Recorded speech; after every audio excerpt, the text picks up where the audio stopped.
Muito bem. Diferentes manifestações do medo. O outro subitem que Joana nos traz. Embora inconscientemente, o medo da morte predomina na natureza humana.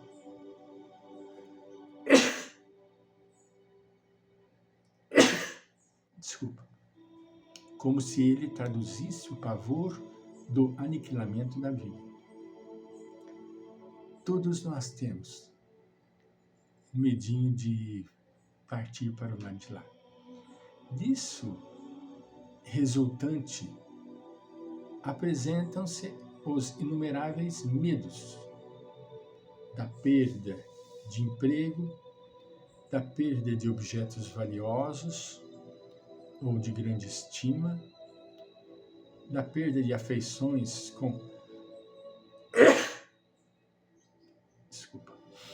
da perda de afeições compensadoras, da confiança dos demais, da perda de amar e assim por diante. O medo do desconhecido, do escuro, de altura, de pessoas, de multidões, de animais, de insetos, que se apresentam como condutas fóbicas, são outros desafios perturbadores. Nós citamos lá no primeiro vídeo. O Zen Club nos trouxe toda essa, rolou todos esses medos, essas fobias, né? Acrescenta-se a esses medos, o medo de adoecer, de sofrer, de morrer.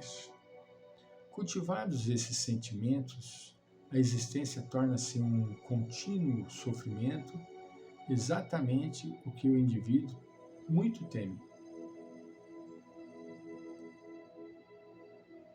Assumisse-se, no entanto, a atitude do amor e constatar-se-ia que ele é o grande eliminador de qualquer expressão de receio e inquietação, porque oferece resistência moral para os enfrentamentos, para os fenômenos que fazem parte do processo da evolução.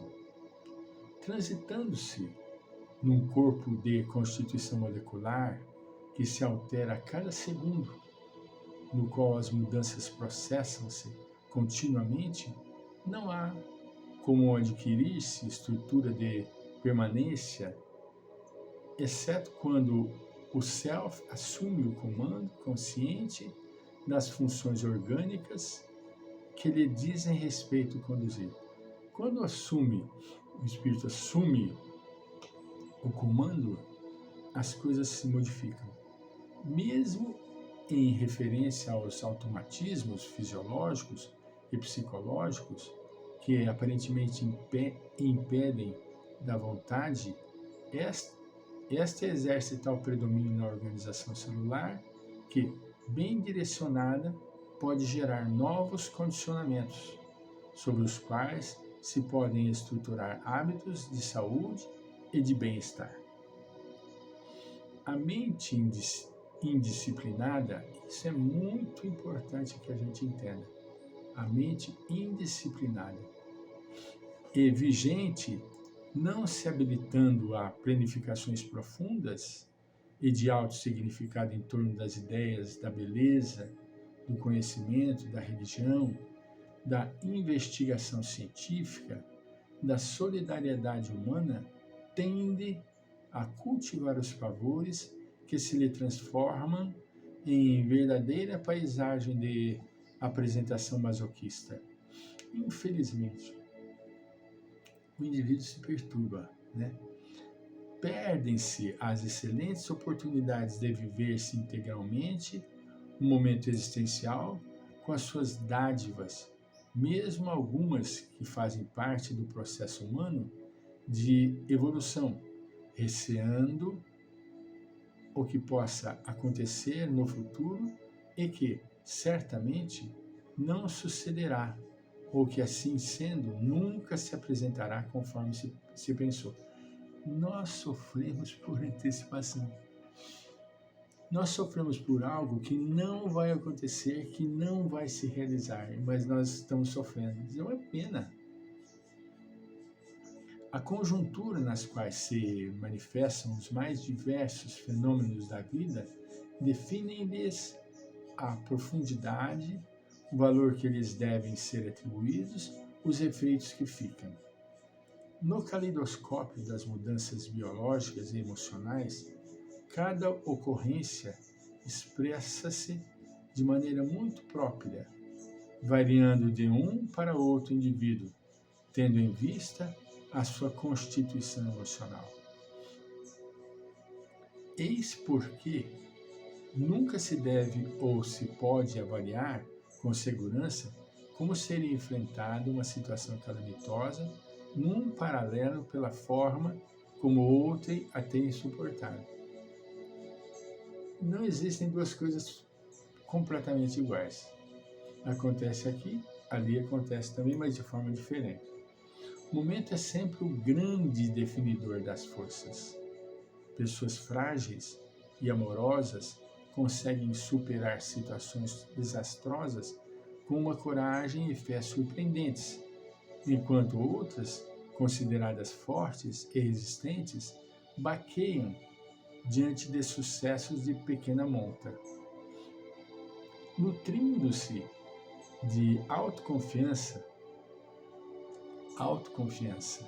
pela valorização das próprias energias, podem-se desmascarar os medos que se apresentam em forma de ciúme, filho doentio da insegurança emocional, da inveja, tormento do mesmo conflito de insegurança, do ódio, incapacidade de compreender e de desculpar, do despeito, ausência de critério de autovalorização, todos provenientes de maturidade psicológica, de permanência no período infantil. Infelizmente, a pessoa ainda está completamente imatura e não consegue, de forma alguma, ver as coisas por um outro ângulo. Esse peculiar sentimento de medo destrutivo, de forma alguma, impede que sucedam os transtornos por vindouros, razão porque, entre outras, deve ser combatido com toda decisão, desde que retire o prazer de viver. Nós não podemos permitir que determinados incômodos da nossa vida, que nós estamos sujeitos, tire o prazer de vivermos. A vida é exuberante. A vida é uma beleza. Nós precisamos curtir e verdadeiramente incorporar essa sublime mensagem de prazer de viver. A mudança de ótica em torno do seu desenvolvimento na emoção produz a redução de máscaras sobre os quais se oculta o danoso inimigo. O indivíduo, quando passa por uma situação dessa nossa natureza, de medo, de pavor, ele se mascara, ele não tem coragem de se expor, principalmente se a pessoa for introvertida. Se ela for extrovertida, o problema é menor. Mas se ela for introvertida, onde a timidez e outras manifestações emocionais fazem parte da sua personalidade, ele sofre demais. Ele se retrai do meio social, não quer ter contato com absolutamente ninguém, tirando assim o prazer de viver, abrindo portas largas para os processos suicidas. Portas largas, porque a pessoa não tem um retorno bom, não é? A pessoa não tem um suporte. ele não tem o suporte. Ele infelizmente, ele não acaba não se dando bem com aquela sensação, e o prazer de viver acaba se esvaindo.